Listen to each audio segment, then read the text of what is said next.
Right now, as you're watching this, anxiety isn't just making you uncomfortable. It's literally stealing your future. And I don't mean that metaphorically. I mean it's taking the life you're supposed to be living and locking it away where you can't reach it.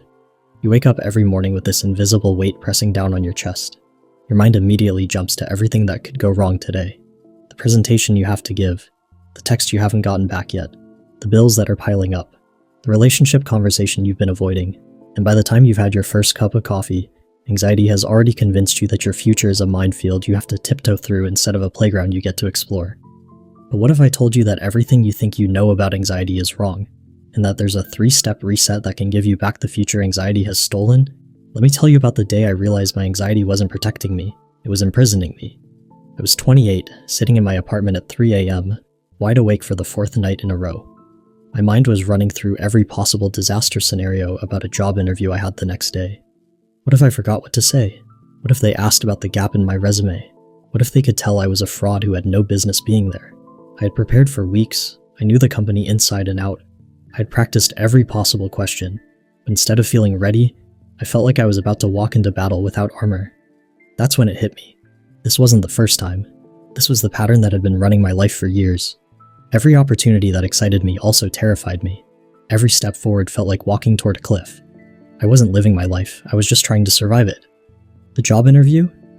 I nailed it, got the position, but I barely celebrated because my mind was already racing to the next thing that could go wrong. That's when I realized anxiety had trained me to believe that worry was preparation, that fear was wisdom, and that the only way to be safe was to expect the worst. But all it was really doing was shrinking my world smaller and smaller until I was living in a prison of my own making. Here's what nobody tells you about anxiety. It's not actually trying to protect you from real dangers. It's trying to protect you from imaginary ones. And in doing so, it's keeping you from the real opportunities, real connections, and real life that's waiting for you. So how exactly is anxiety stealing your future? It happens in 3 devastating ways that most people don't even realize. First, it hijacks your decision-making process. When you're anxious, your brain goes into threat detection mode. Suddenly, every choice becomes about avoiding potential pain rather than pursuing potential joy. You don't choose the job that excites you, you choose the safe one. You don't start that business because it feels too risky. You don't have that difficult conversation because what if it goes badly? Anxiety turns you into a passenger in your own life, always choosing the path of least resistance instead of the path of greatest possibility. Second, it steals your present moment awareness. Think about this. When was the last time you were fully present? I mean completely here, not worried about tomorrow's meeting or replaying yesterday's conversation. Anxiety keeps your mind ping-ponging between past regrets and future fears, which means you're never actually available for the life that's happening right now. You're sitting with friends but thinking about work. You're at work but thinking about your relationship. You're in your relationship but thinking about your finances. You're everywhere, except where you are. And here's the cruel irony. The future you're so worried about is being built by the present moments you're not showing up for. Third, it rewires your brain for limitation. Every time you choose safety over growth, comfort over challenge, every time you say what if something goes wrong instead of what if something goes right, you're literally creating neural pathways that make fear your default response. Your brain starts to believe that the world is dangerous, that you're not capable, that the best you can hope for is to avoid disaster. It stops looking for possibilities and starts scanning for problems. It stops seeing opportunities and starts seeing obstacles. I spent years living this way. My anxiety had convinced me that I was being realistic, practical, smart. But what I was really doing was training myself to expect less from life. And when you expect less, that's exactly what you get. The people who achieve extraordinary things aren't necessarily more talented or lucky than you. They've just trained their brains to look for possibilities instead of problems, to see challenges as opportunities instead of threats. But here's what changed everything for me, and what can change everything for you.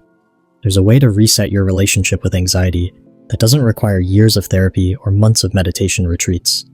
It's a 3-step process that I call the anxiety reset, and it works because it addresses anxiety at its root, not as a feeling to be eliminated, but as a signal to be understood and redirected.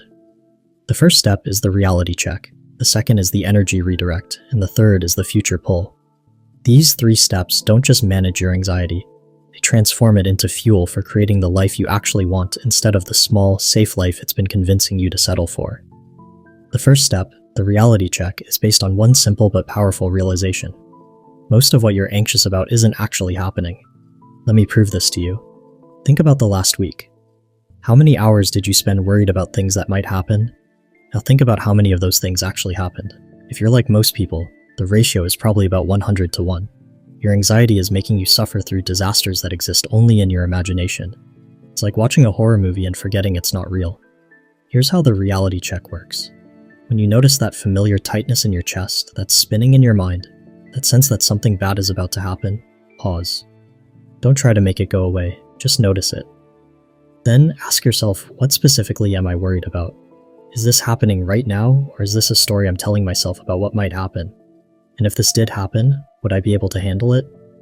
Let me walk you through an example. Let's say you're anxious about a presentation you have to give next week. What specifically are you worried about? Maybe you're worried you'll forget what to say, or that people will think you don't know what you're talking about, or that your boss will realize you're not as competent as they thought. Is this happening right now? Number. Right now you're sitting wherever you are, probably safe and comfortable, thinking about something that hasn't happened and might never happen. If it did happen, if you stumbled over words or forgot a point, would you be able to handle it? Of course you would. You've handled every difficult thing that's ever happened to you. You're still here. Then, return to what's actually true right now. What can you see, hear, feel in this moment? What's actually real versus what your mind is making up? This isn't about positive thinking or pretending everything is fine. It's about distinguishing between real problems that require real solutions and imaginary problems that only require you to stop feeding them with your attention. I remember doing this exercise during a particularly anxious period about my finances. I was lying in bed at night, mind racing about bills and worst-case scenarios. When I did the reality check, I realized that in that moment, I was safe in my bed, the bills weren't due for another week, and I had several options I hadn't even explored yet. The anxiety didn't disappear completely, but it lost its grip on me. I could think clearly again. I could see possibilities instead of just problems. Here's what most people don't understand about anxiety. It's not just a feeling, it's energy. And energy can be redirected. Think about it this way. Anxiety is your system's way of preparing you for action. Your heart rate increases. Your mind becomes hyper-alert. Your body floods with energy. The problem isn't that you have this energy. The problem is that you don't know what to do with it. Most people try to make anxiety go away by avoiding it, suppressing it, or distracting themselves from it. But that's like trying to dam a river instead of directing it where you want it to go. Step 2 is about taking that anxious energy and consciously directing it toward what you want to create instead of what you want to avoid. Instead of saying I shouldn't feel this way, or I need to calm down, try saying I have a lot of energy right now, how can I use it? Then identify what you actually want. Not what you don't want, what you do want.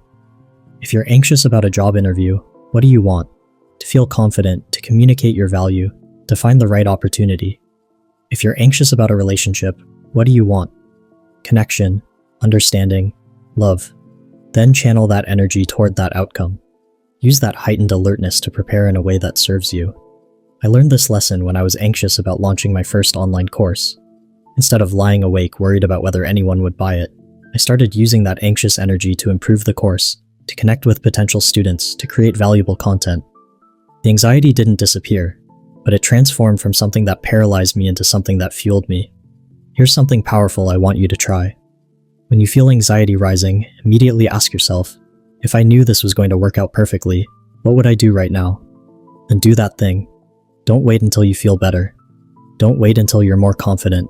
Use the energy you have right now to move toward what you want. This is how you stop being anxiety's victim and start being anxiety's master. You're not fighting against the energy, you're directing it. Most successful people aren't people who don't feel anxiety. They're people who have learned to transform anxiety into excitement, fear into fuel, worry into focused action. The difference between anxiety and excitement is often just what you choose to do with the energy. Now we get to the most powerful step, the future pull. This is where you stop living from your fears and start living from your vision. Here's what I've discovered. Your brain is always moving you toward something. The question is whether it's moving you toward what you want or away from what you don't want.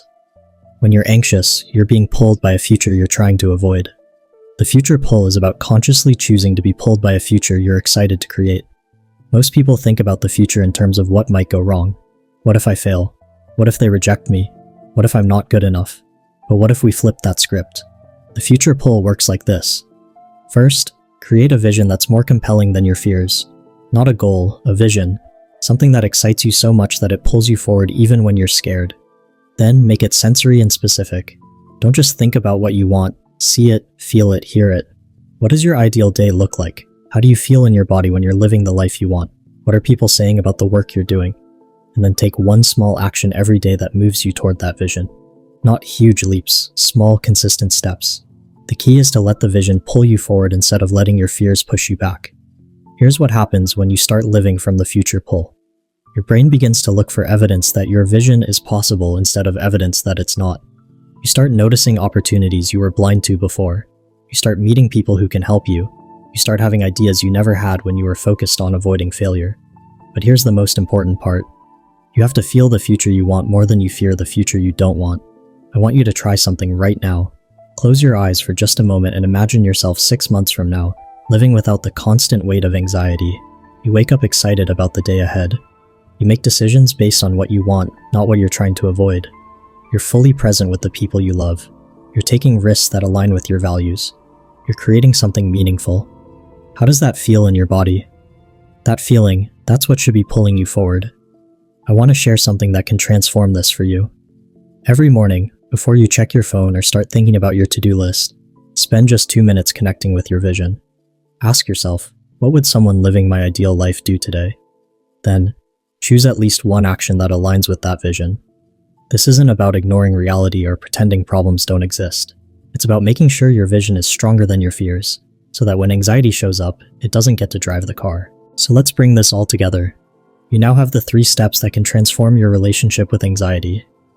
Step 1. The reality check helps you distinguish between what's actually happening and what your mind is making up. Most of your anxiety is about imaginary problems. Step 2. The energy redirect transforms anxious energy into focused action toward what you want instead of away from what you don't want. Step 3. The future pull creates a vision so compelling that it pulls you forward even when fear shows up. This isn't a one-time fix. This is a practice. Every time anxiety shows up, and it will, you have these tools to transform it from something that stops you into something that serves you. I want to be clear about something. This doesn't mean you'll never feel anxious again, but it does mean that anxiety will no longer run your life. Instead of being something that happens to you, it becomes information you can use. The goal isn't to eliminate anxiety. The goal is to stop letting anxiety eliminate your possibilities. Remember, anxiety has been stealing your future by convincing you to choose safety over growth, comfort over possibility. But now you know how to take that future back. Your future self, the one living the life you really want, is waiting for you to stop letting fear make your decisions. They're waiting for you to use these tools and step into the life that's been waiting for you all along. If this resonated with you, if you're ready to stop letting anxiety steal your future, I want you to type "future ready" in the comments below. Not just for me, but as a commitment to yourself that you're done living small. And if you want to dive deeper into transforming not just your anxiety, but every area of your life, I've created a collection of ebooks that will give you the exact frameworks and strategies I use with my private clients. You'll find the link in the description below. Your anxiety has had you convinced that the best you can hope for is to avoid disaster. But what if the best is yet to come? What if everything you want is on the other side of the fear you're not letting stop you anymore? The future you've been dreaming of is waiting, and it's time to stop letting anxiety decide whether you're worthy of it. You are. You always have been. Now you know how to remember that.